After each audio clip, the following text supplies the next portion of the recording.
Hola, ¿cómo están? And what is going on, guys? DarkScheme here, bringing you some Call of Duty action this time around.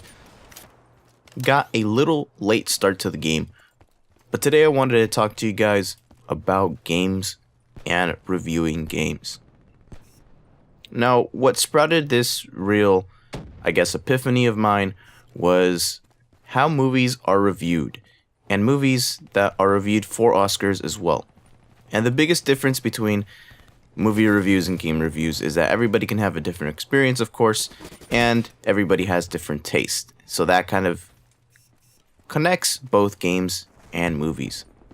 Some people will enjoy games more than others, and the same thing with movies.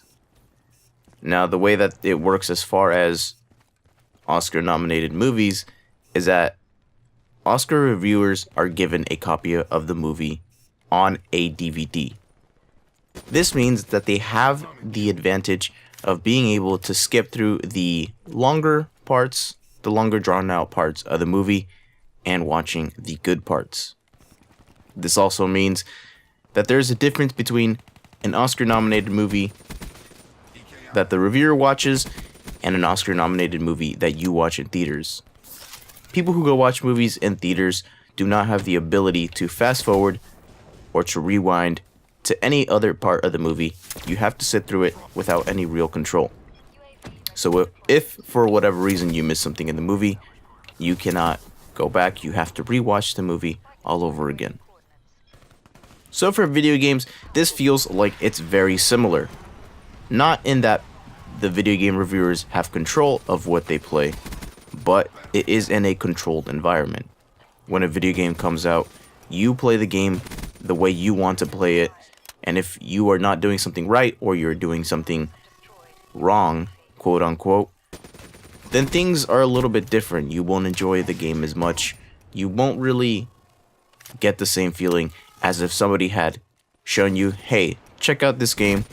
You have to go to this spot and this mission, and you have to do this thing.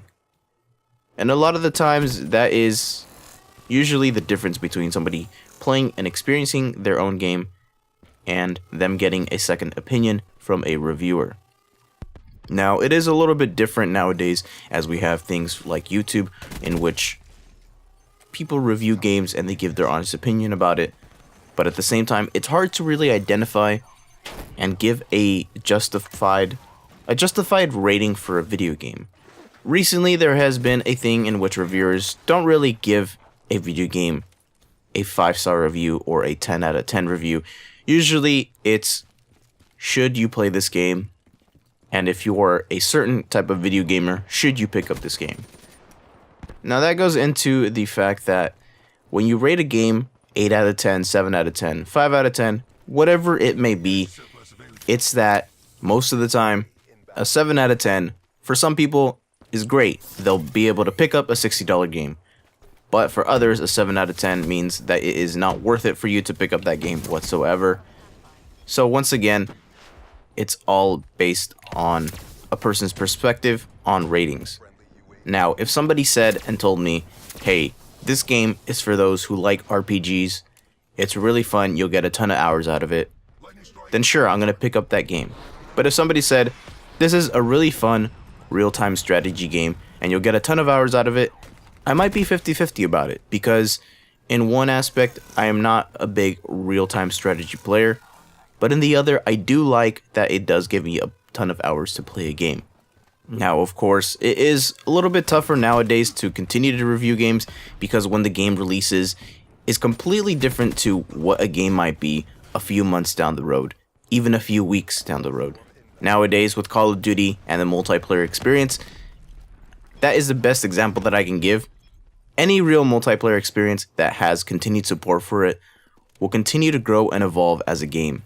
The weapons that you used and you thought were overpowered or extremely good at the beginning of the game, at the beginning of the lifespan of a game, might be completely different. We're looking at that now with Call of Duty, with Black Ops 3 getting so much support and so much difference in how everything is worked out, balanced, tweaked. That is the biggest thing. So what you're paying for when the game first comes out will be completely different to what you spend if you waited a few months down the road.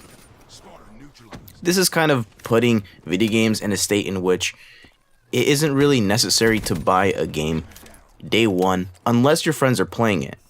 Most of the times, if you're able to hold off on buying a game for a few months, you can probably get lucky and get the game on sale. Maybe get $20 off the game, get it cheaper, and overall get a better experience because the game has been out for a few months, which means that the game has had time to get fixed with any of the bugs or glitches.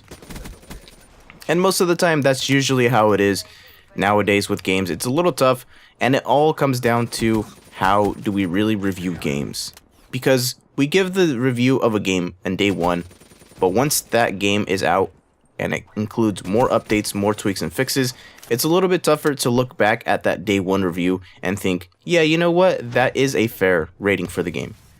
And that's kind of where I'm at with reviews. Reviews are kind of just more so something that you look at if you want to purchase the game day one.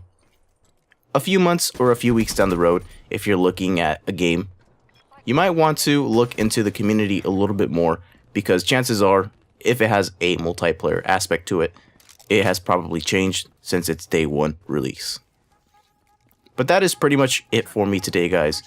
Hopefully you guys enjoyed my little rant on video game reviews. And as always, I'd like to thank you all so much for watching, and I will see you next time.